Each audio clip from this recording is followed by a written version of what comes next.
Bene, direi che possiamo avviarci alla conclusione ricordando, se ci riesce, ecco qui ancora una cosa, ed è questa, e cioè,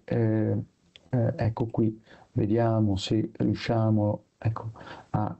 farla vedere, eccola qui, la copertina del Confop Nord che reca la esercitazione in Bulgaria della brigata Ariete, più sicurezza nella regione Veneto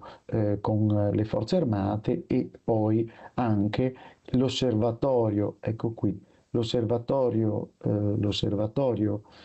geopolitico che vedete è la geopolitica non prevede il futuro, con il sottoscritto che ha aperto questa rubrica che si vorrebbe